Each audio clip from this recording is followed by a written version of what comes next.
Good afternoon, Master Jet. Mag 2 years na po ako sa DepEd this coming September. Pero until now, hindi pa po na-integrate ang sahod ko. Di ko alam ang reason.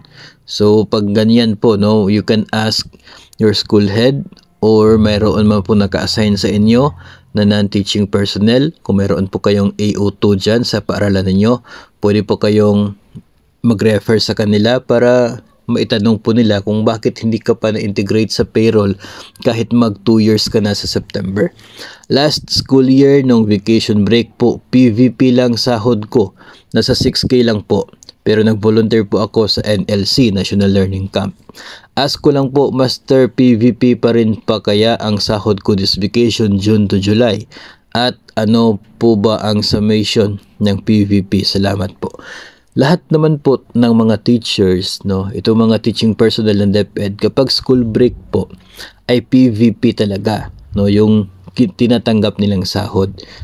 Yung sahod na binibigay ng agency ng DepEd for the teaching personnel kapag school break, galing yan sa PVP, Proportional Vacation Pay. At galing yan sa service na ginawa mo for the school year. Sa case ng ating sender, dahil mag 2 years ka na, no, so I assume talaga and I believe na noong nagsimula ang kasalukuyang school year ay nasa DepEd ka na.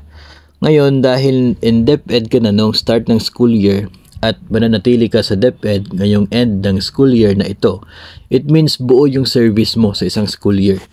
Kung wala ka mga leave without pay, ay ibig sabihin, buo rin yung makukuha mong sahod ngayong school break ng June at July. Hindi na po 6,000 lang. No? Buo na yung makukuha mo na sahod sa June at July. At yung sahod na yan, galing pa rin po yun sa tinatawag na PVP. Kasi nga yun ay effective para po sa lahat ng mga teaching personnel.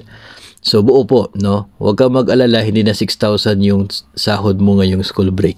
Buo na. Yan ay kung wala ka mga leave without pay ngayong school year na ito. Ngayon, doon tayo sa issue ng inyong hindi pagka-integrate sa payroll. No, yun po yung sinabi ko kanina. You can refer that to any non-teaching personnel sa school po ninyo. Kung may AO2, kung may ADAS kayo, admin assistant, or kung meron kayong, or kay school head, kung wala po kayo doon sa dalawa.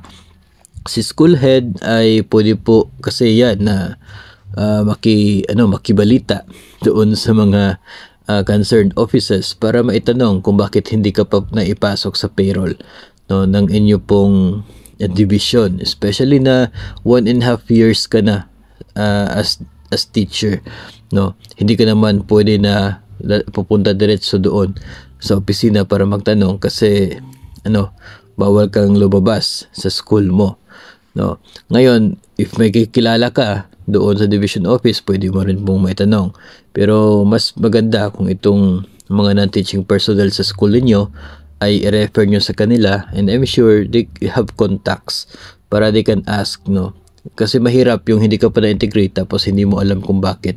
Kung kompleto naman yung pag-submit mo ng mga required na documents for inclusion doon sa payroll, ay bakit hindi ka pa na-idagdag, hindi ka pa na-integrate sa payroll, di ba? So mabuti kasi yung nandun ka sa payroll kasi kasabay ka doon sa mga kasamahan mo pagtanggap ng mga sahod, benefits, no.